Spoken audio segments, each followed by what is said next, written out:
Wassail. So this is my fourth attempt at this video. The first one I videoed my chest. The second one just got lost. It returned this morning, but there was only half of it, which is also weird. This morning I set off again, but the river was too wide and too cold, and then the police turned up and I was like, oh, I can't be bothered. So it's a video about the Stellium. This is the village that I'm staying in. We're heading up there to the top of that cliff. We went there yesterday. It was very magical. But let's see. I have to take my flip-flops off. Earlier this water was so cold that my feet froze. But it's very important to kind of understand that this period at the moment is about going on a difficult crossing from earth energy into air energy, and this is getting quite deep again. Oh, and it is cold, but we're just going to march on. I have had visions. I've been doing a lot of thoughts, channeling stuff about this stellium, and we will talk about it, but I saw Skadi, and this is where it becomes rocky. That difficult energy. We can set off with the greatest intentions to make it to the other side, and then there will be difficult moments that come as we move through 2021, and the stellium is here to help, to guide us. So we need to get, it's uncomfortable underfoot. That's also relevant. It's trying to find the safest pathway through without triggering your anxieties, just to know that the pathway will open for you. So it's very much that energy of trust. But look, trust is complicated.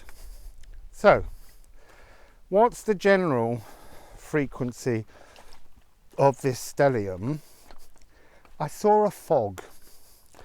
I saw standing stones. I saw the fog lifting to show us the frequency of how's best to describe it? The frequency of I don't, you know, I want to say a paradise on earth, but look, that's giving a false sense, because we've got to create that, and that's what 2021 is going to be about energetically.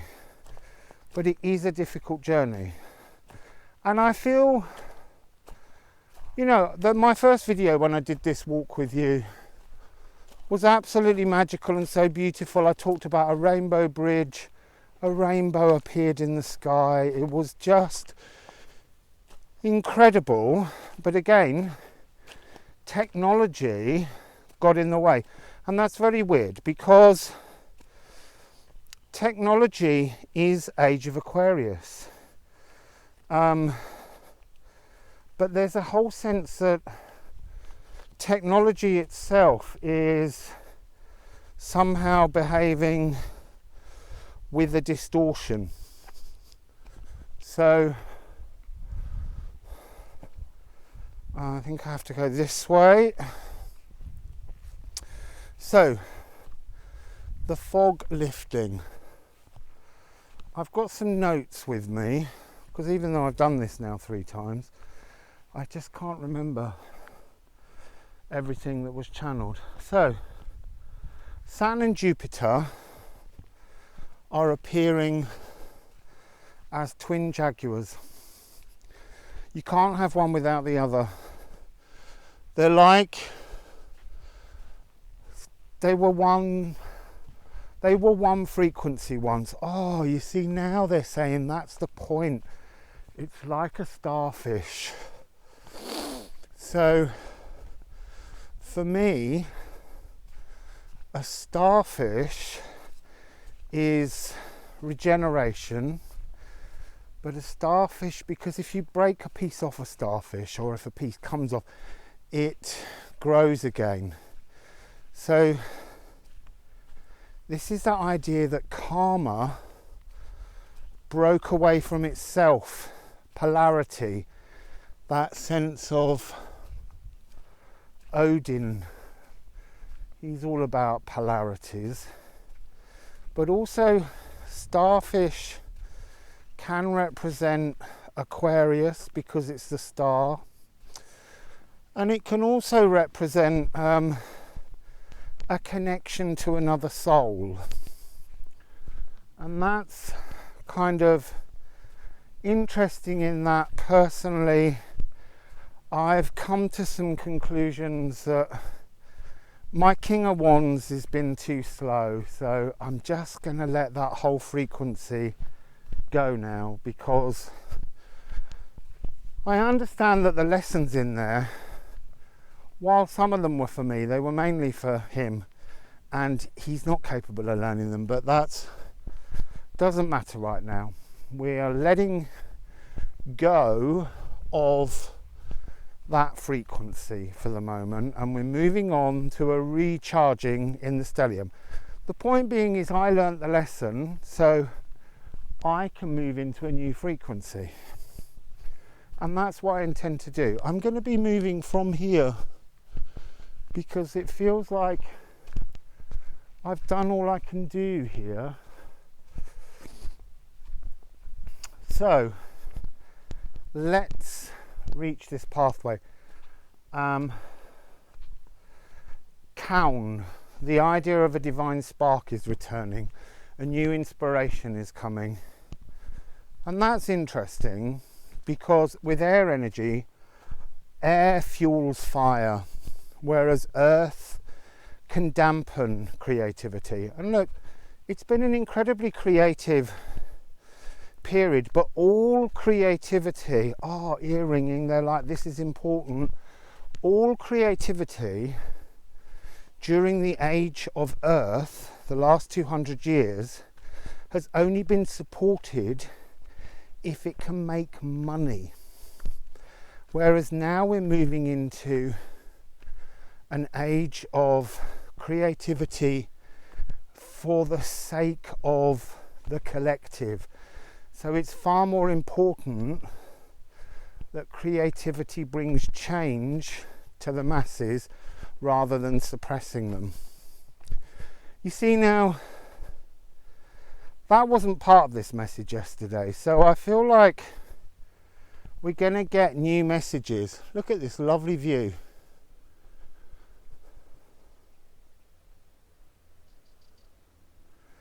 It's a cute little house just over there. Really fancied that house when I was first coming here, but it doesn't get any sunshine in the winter, so it would be very, very cold. So this stellium involves 6 planets and 1 asteroid. Well, the moon as an asteroid as well, but in terms of our astrological charts, it's a biggie. So they're all lining up in Aquarius. The Sun, the Moon, Saturn, Jupiter, Mercury and Venus, and also Pallas Athena. We'll come to her later. So it's quite steep, this hill. You have to excuse the heavy breathing. I love the colours and the layers of the erupted rock all over this place. You get these wonderful layerings of colourful, beautiful rocks. So What's the function of the sun? I asked. What's the function of the sun? There's the sun trying to break through the clouds. And I was informed that the sun is the rainmaker.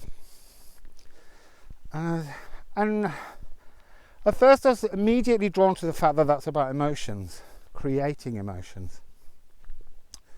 So it's not really just that physical notion of the sun lifting water and creating clouds, but it's that sense of creating new emotional language. So it's about death and rebirth.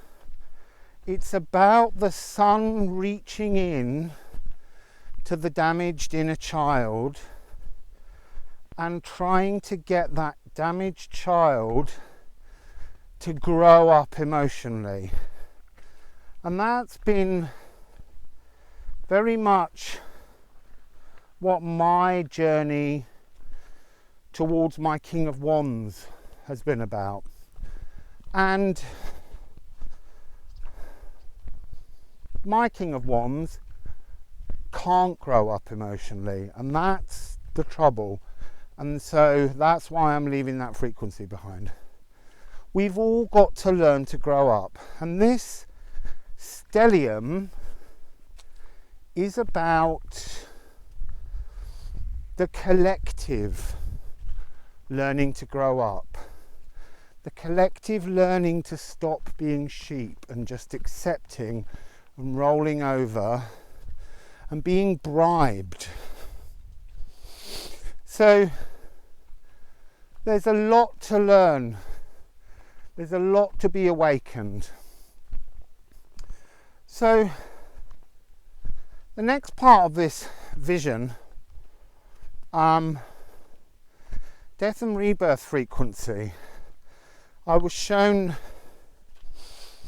the death card and the judgment card,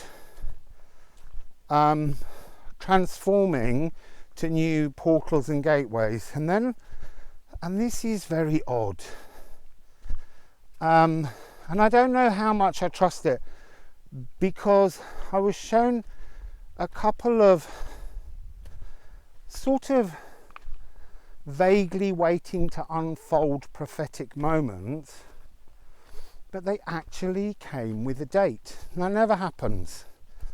Now, whether that's new for air, that's cute, listen to that.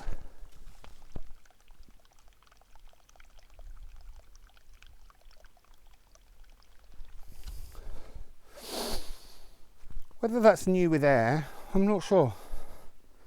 But I'm just going to put them out there. So the first one is about the 20th of January, which is soon. There's something to do with Poland. You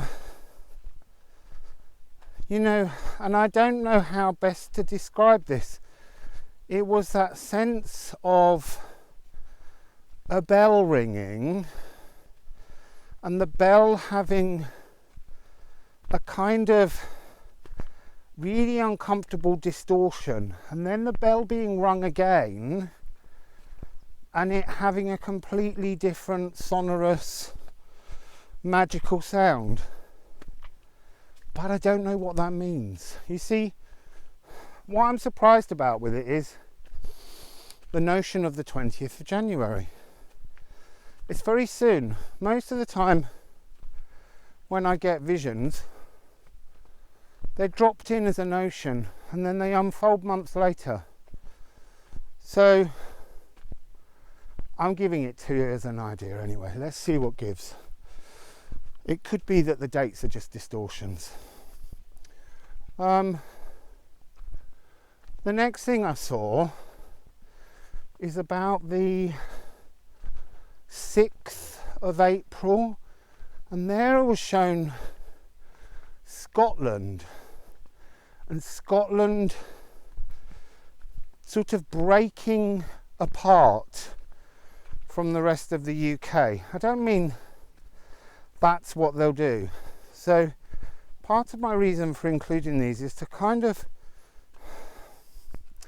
explain how visions are given to me and unfold. Look, this amazing rock that's full of all these marbled quartz layers. They're like veins. Absolutely gorgeous. So, Scotland kind of sailing away towards Europe. So, the way it would unfold for me is the sense that it's like a letter or an offer or a journey forwards given to Scotland by the EU as to how they can return to the European Union, regardless of what Britain has done recently. Anyway, again, let's just see. I don't know. It's very difficult with visions to unpack them sometimes. Then, oh, this looks it's a bit slippery here from the rain. Look at the beautiful colours. Amazing stones. I mean, look at that. Well, I'm saying look at that. I don't know if you can see any of what I'm showing you, because the last couple of times I've made this video, it hasn't recorded. So, saw George and the Dragon. Now, this is an ongoing vision that came to me first about 8 months ago during the first lockdown, and it links into the signing of the Magna Carta, which happened in 1215, and that was during the last epoch of air. And now I'm kind of being shown that it's been a distortion. Look, the Magna Carta, for those that don't know, was the first kind of document that supposedly took away the rights of kings and barons as such and gave people some human rights. But actually, it was really a power grab by the barons. So it was full of distortions.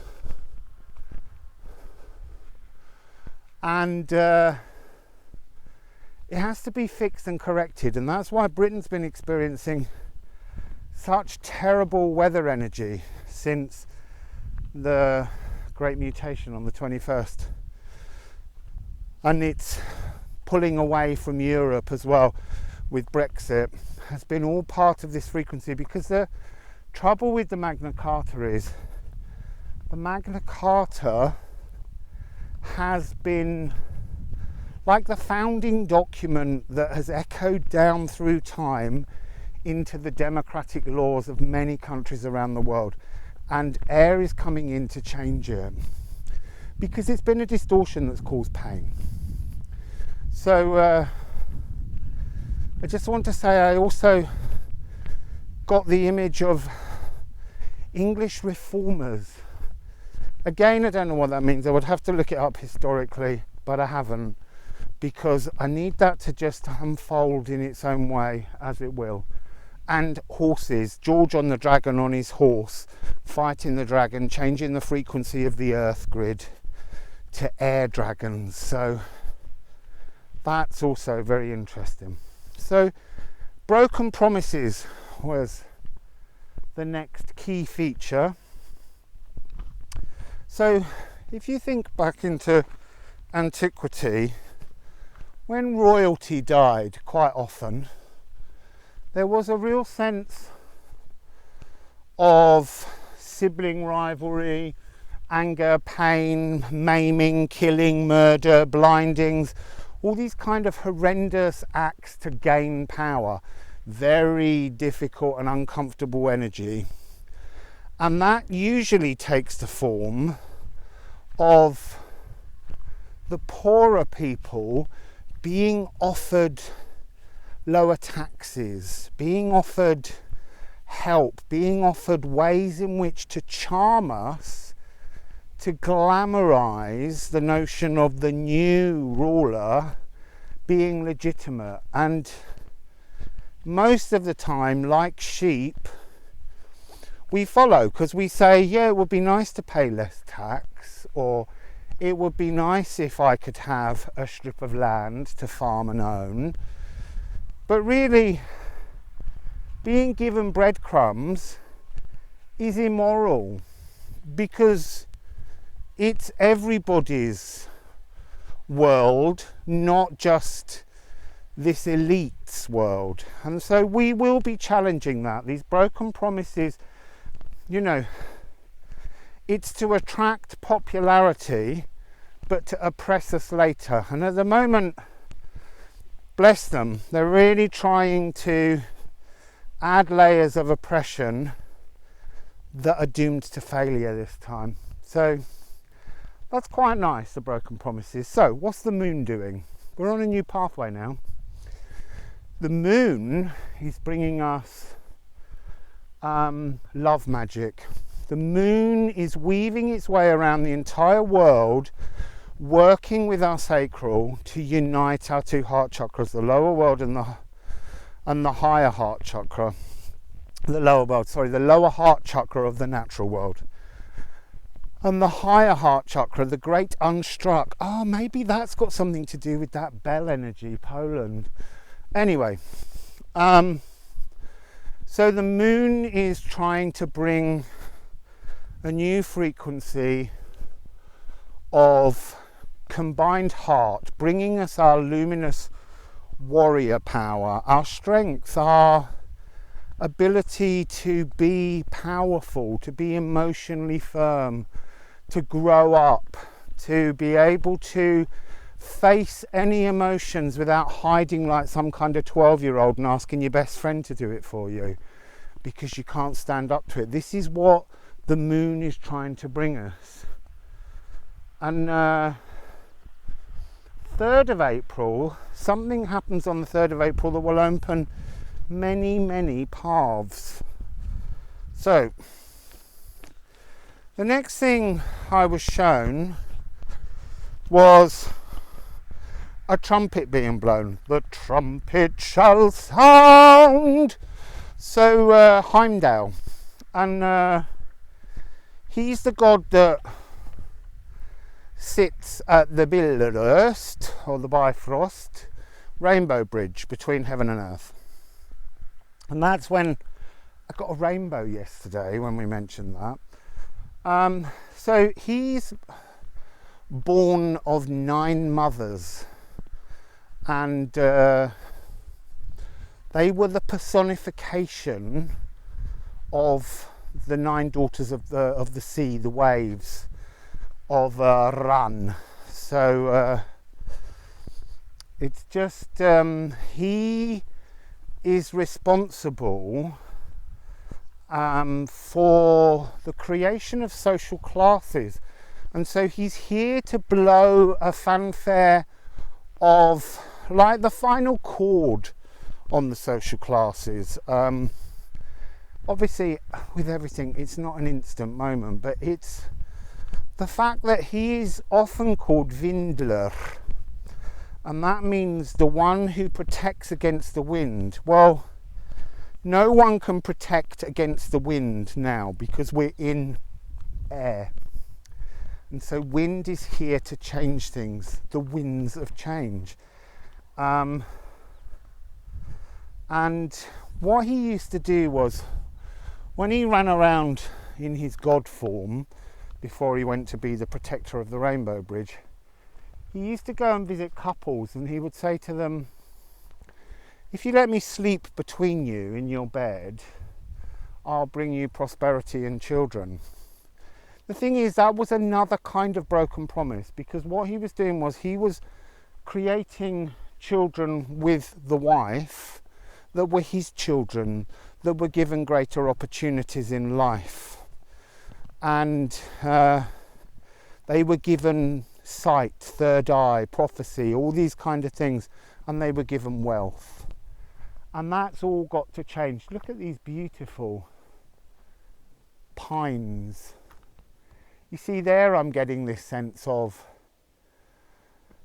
him and his children, weirdly, because there's the big tree and then a whole series of little ones. So he's now going to start blowing Yellowhorn, his big trumpet, which is air, of course. You know, we're using air to make sound waves, frequencies. And he's kind of calling a thing. Now, thing or ting or ding was the old meeting of the gods. It's kind of like Ragnarok, but without the violence.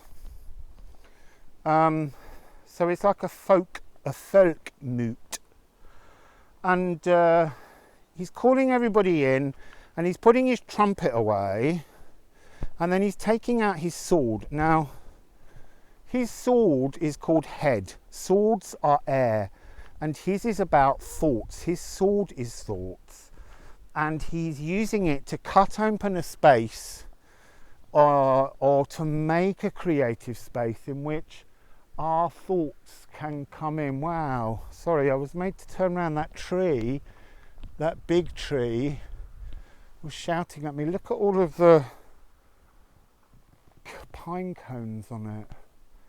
They're so dense, and they're talking about this density of earth energy fading away now, being cut open. So then the next thing in this Norse story that they were revealing to me is the arrival of the Valkyrie. Bum bum ba bum bum bum ba ba bum. So Valkyrie means she or who chooses the slain, which is it's like, you know, in the darkest sense, and we have to face shadows, in the darkest sense, it is this idea of there being a whole series of feminine death figures coming in to bring the inevitable to many. And that sounds spooky and scary, but it really isn't something to fear.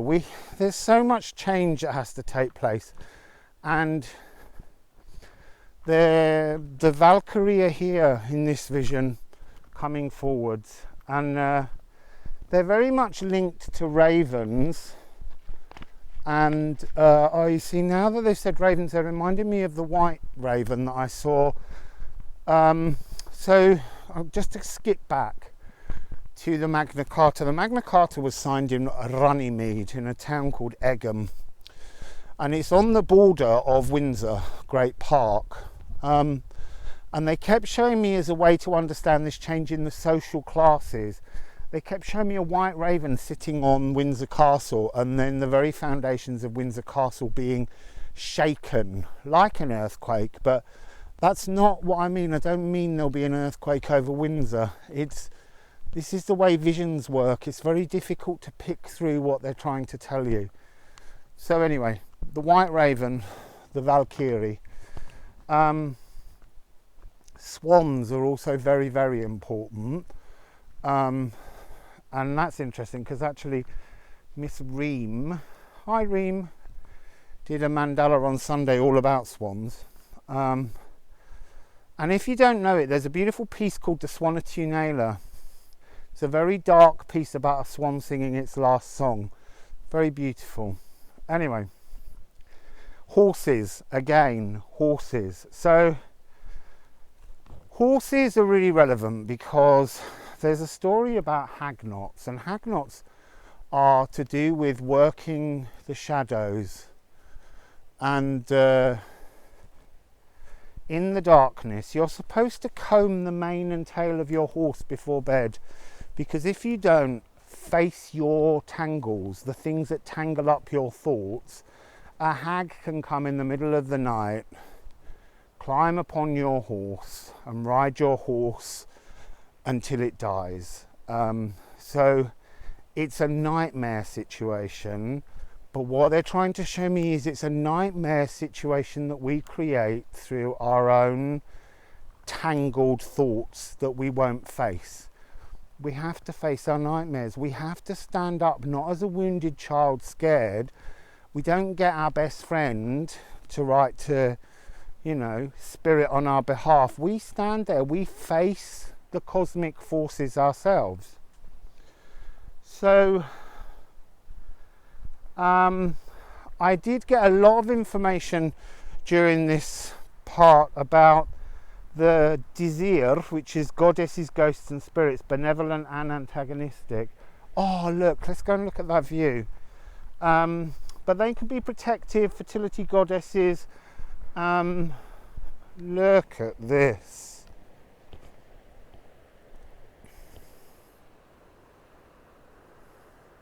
So that's the river we just walked across at the start. And that's the village where I'm staying at the moment. And then that's the sea that I swim in. There's a couple of surfers down there. So yes, the Désir, and worshipping, working with the Désir, working with the Vetir, which is the all cosmic supernatural beings, but in particular at the moment, the desire. Oh look, there's a speedboat or something with someone, maybe, no, just a speedboat. So the land Vetir, the nature spirits. Now yesterday when I mentioned them, butterflies appeared. Unfortunately, it's not happening for us today. So the sun and the moon are working together, expanding thoughts, pushing boundaries, and bringing this new luminous warrior energy to everyone. So, next, Mercury. Now, Mercury was overwhelming in the energy frequency it pushed towards me. It was hugely powerful, ancient, very strong, red heart, love, single heart chakra, as if that's the part that's taking place. Mercury is the only planet in retrograde during this stellium. And I got the sense of the rune Elhas, which is protection. It's saying Mercury is here to protect your wounded child so that it can shove your wounded child towards Gaia, Uranus, because Gaia, Uranus, is not part of the stellium, but is the power behind the throne. And it's also seen as the higher octave of Mercury. Now, Mercury and Gaia, Uranus, are very much about being both genders, a gender fluidity. And now that doesn't necessarily mean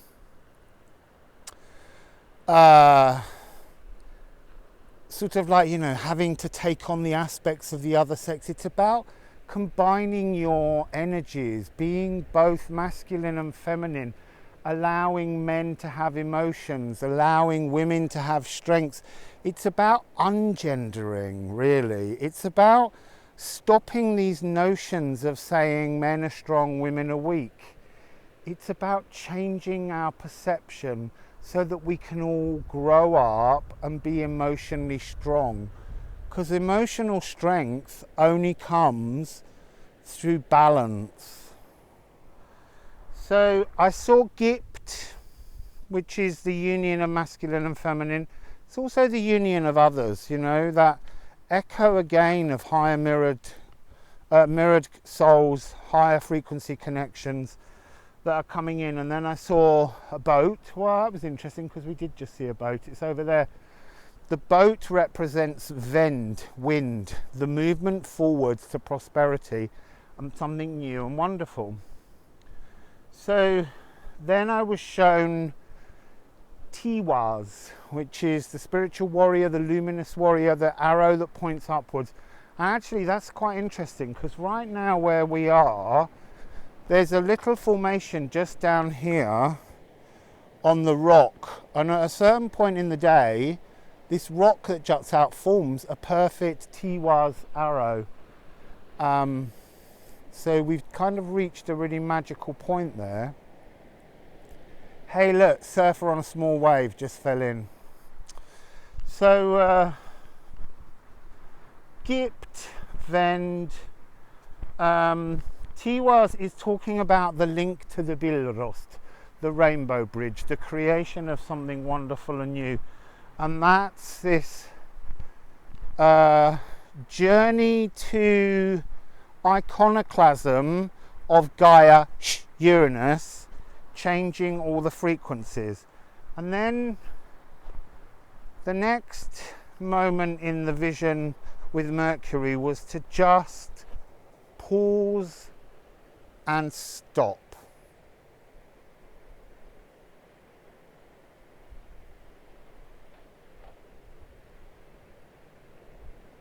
So, in the stillness, seek your inner truth.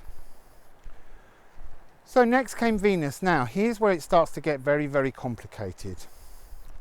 Venus is getting a bit mixed up at the moment as she's moving in to Capricorn, where very, very angry Pluto is. And he's been left all on his own when Saturn and Jupiter left. And he's the third lord of karma. And he's going to be trying very hard to encourage Venus to be destructive around love and earthly, animalistic, rutting sexual passion connections. She's kind of coming across as Black Moon Lilith, Pallas Athena, the huntress, who is hunting out all the distortions of Earth to change them, to bring a sword in, to cut away, to create new.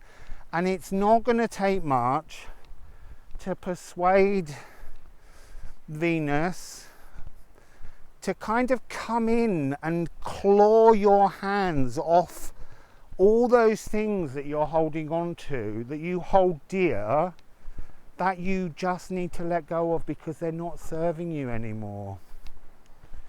So she kind of descended with the rune of the change of season, Mehwas, and this notion of moving from Asgard energy to Vanahamir, and the idea of a new harvest, a new dawn, a new friendship. So Venus was kind of coming across as Queen of Swords, you know, fury, Queen of Swords fury, but having done the deed, completely emotionless, just knowing what has to be done, carrying it out, and then sitting down. She was completely protecting her own emotions so that she can make them grow. But first of all, she has to do this kind of savage act. And the boat that I saw, the Vend, this movement forwards, was leaving a land, a dark land, that was kind of Ten of Pentacles country, but like a sort of illusion, a false fairy story that had been delivered to us. So look, we've reached the cliff. Sorry, I will go back to the Ten of Pentacles. We've reached the cliff edge, and it makes me feel quite queasy because I get a little bit of vertigo in that I can feel gravity trying to pull me. So here is the vista.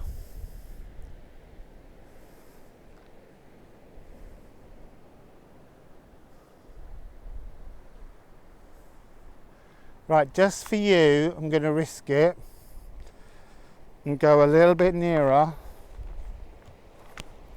I need to pull that zip down because it's rattling. Oh, that's making me feel really ill. There's the shark fin rock.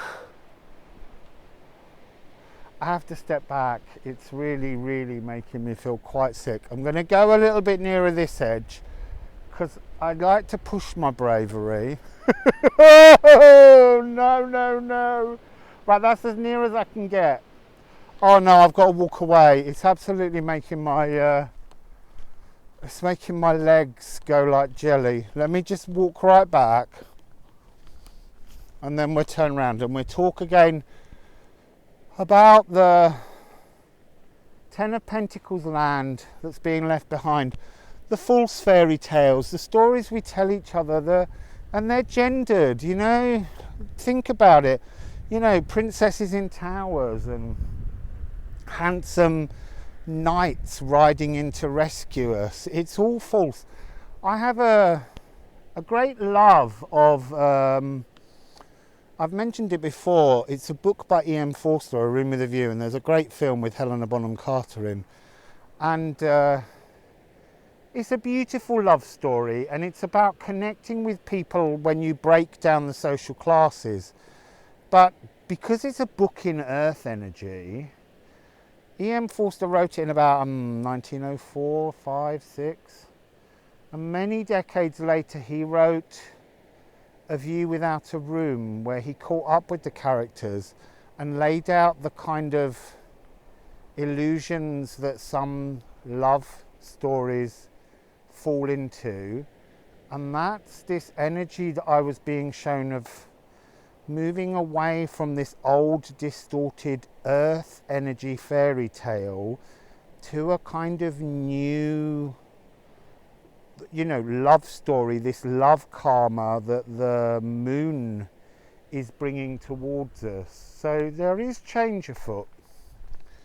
So we're going to start walking back now, because I don't know whether you can see in the very far distance, but I've got to get to that village to go and get some tea bags and some oat milk, and that'll take me about an hour and a half. So hopefully while I'm on my way I'll upload this video if it will let me when I get nearer there. So what's Jupiter doing? Jupiter is the journey to the mountain, to the heart of the earth, to the soul of the planet. Jupiter is opening benevolent, huge energy frequencies and inviting us forwards to work with the earth and be rewarded. But you won't be rewarded if you can't work with the earth. And working with the earth is about working with every aspect of the earth, understanding the oneness of you, plants, animals, everything around us. And then there's a huge sense of a portal being opened by Jupiter, a big furze door, a giant door, an energy frequency of hope. I said that word which I don't like, of possibilities, endless possibilities forwards. But the door on it is locked, and Frigg is there, showing you that it's our destiny to go through this door. But what's the key? You have to unburden. We all have to unburden ourselves of all the expectations that we carry now in life. Let go of all of the things that we feel are promises that were made to us, so that we can start afresh and renewed. So co-creation will take place with spirit, But co-creation with spirit through the portal of the earth. It's got to be with the soul of the earth.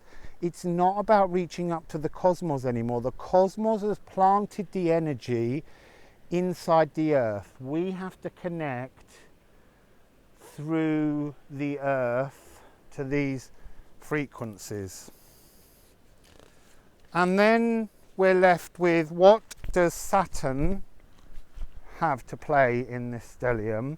Saturn is the cosmic aspect. Saturn has always been about restriction, but now that Saturn has transferred its energy into a balance of itself, Saturn and Ops, its divine feminine counterpart, it's like it's waiting to gift us with the earth, but we have to fulfill certain obligations to the natural world. Saturn is the lower heart chakra.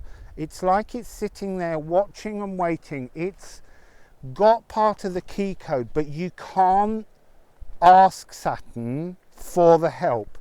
You have to work with the earth, directly with the frequency of the earth to get there.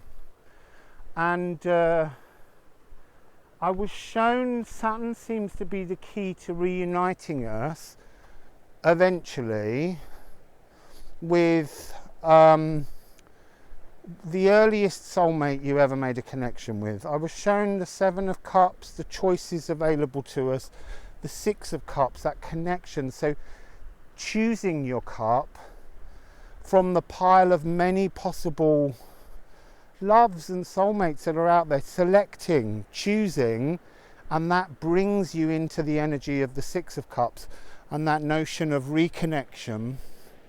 And then the Queen of Cups, to bloom with emotions, to be in this new frequency. And there was this real sense of the rings of Saturn being the Akashic record store of these first soul connections, these souls with whom you were once just one consciousness. You shared a consciousness, you split once into twin frequencies so that you could keep each other's egos in check. And now we're trying to keep our own ego in check, and it's much harder. And that's why in this air energy, these twinned, mirrored frequencies, higher frequency connections are coming in to help us re-establish a balanced ego, a safe ego, a happy ego. And they kind of showed me the rings of Saturn fading away as each person globally finds their higher frequency connection. So it had a very beautiful ending. So I just want to show you as well, there's the most beautiful plant here. And now that I'm saying I want to show you it, I can't see one. I've been passing it the whole time and ignoring it. But there's a wonderful plant here called Stevas, which is the smell of Portugal.